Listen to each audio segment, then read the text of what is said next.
स्वागत छ सबैजनालाई हाम्रो युट्युब च्यानल फारवेस्ट टेक्निकलमा। अनि चाहिँ आजको यस भिडियोमा हामी हेर्नेछौँ कसरी हामी Bm-800 माइक्रोफोन ओरिजिनल हो कि होइन भनेर पत्ता लगाउन सक्छौँ। अनि त्यसका लागि चाहिँ हामीले यो खोलेर हेर्नुपर्ने हुन्छ। द अनलाइन शपिङ वाला सेलरहरू चाहिँ अलिकति चाहिँ यो ठगी गर्ने गरेका छन्, यो ओरिजिनल भनेर चाहिँ फेक प्रोडक्ट बेच्ने गरेका छन्। अनि यसका लागि चाहिँ हामीले पहिला यो तल खोल्नु पर्छ यसको यो। अनि यो खोलेपछि चाहिँ यहाँ भित्र हामीले सर्किट बोर्ड भेटाउन सक्छौँ।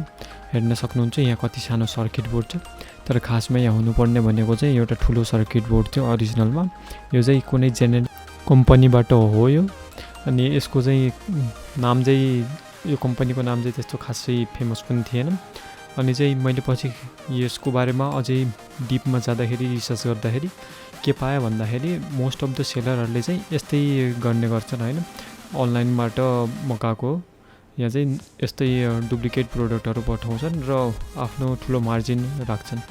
अनि तपाईँ हेर्न सक्नुहुन्छ यो माइकभित्र चाहिँ खासै केही थिएन, नर्मल्ली यो मात्रै थियो। अनि चाहिँ हामीले यसलाई अझै खोल्दाखेरि चाहिँ यहाँ एउटा माइक्रोफोनको क्याप्सुल भेटाएको थियो हामीले।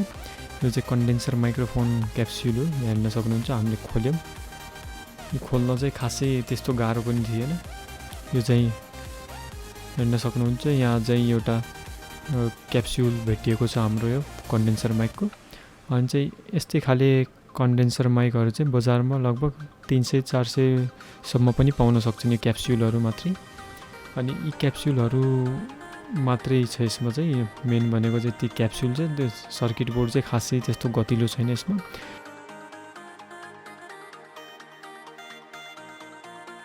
फ्यान्टम पावर युज गऱ्यो भने। अनि हेर्न सक्नुहुन्छ अब चाहिँ मलाई चाहिँ फेरि फ्यान्टम पावर पनि देखेँ होइन, फ्यान्टम पावर पनि खोल्ने मन लागिसकेको थियो। तपाईँहरूलाई पनि देखाउन चाहन्छु यो फ्यान्टम पावरभित्र खासमा के हुँदो रहेछ भनेर। अनि यो फ्यान्टम पावर खोल्न चाहिँ जम्मा 4वटा स्क्रु रहेका छन्, त्यो चाहिँ हामी एकदम फास्ट खोलौँ।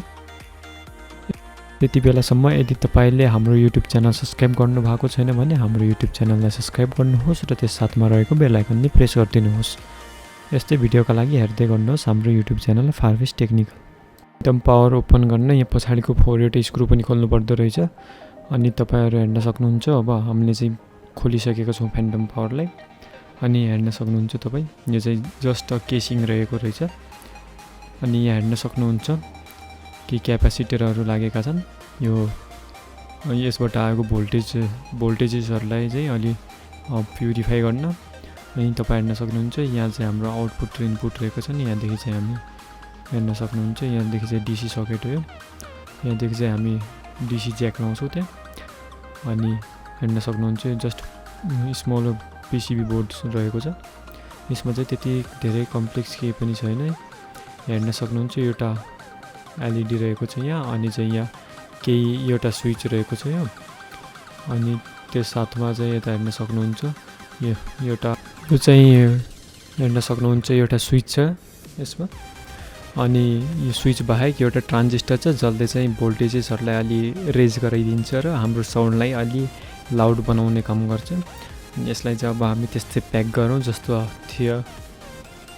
ल हेर्न सक्नुहुन्छ मेरो एडभाइस के छ भने तपाईँहरूले माइक किन्दाखेरि चाहिँ तपाईँ दोकानहरू चाहिँ नर्मल सपहरू चाहिँ जानु होला। नर्मल सपरमा चाहिँ वहाँ गएर तपाईँहरूले चेक गर्न मिल्छ। यो खोलेर चाहिँ हेर्न सक्नुहुन्छ होला तपाईँहरू त्यहाँभित्र। अनि त्यहाँभित्र चाहिँ हेर्दाखेरि चाहिँ त्यहाँ सर्किट बोर्ड चाहिँ होइन केही ठुलो होला, म स्क्रिनमा देखाइदिनेछु। यो फोटो चाहिँ ओरिजिनल Bm-800 माइक्रोफोनको रहेको छ, त्यहाँ देख्न सक्नुहुन्छ त्यसको सर्किट बोर्ड कत्रो छ। अनि यस्तै तपाईँ पनि हेरेर यस्तै चिनेर ल्याउन सक्नुहुन्छ माइक। र आजको भिडियोमा यति नै, धन्यवाद।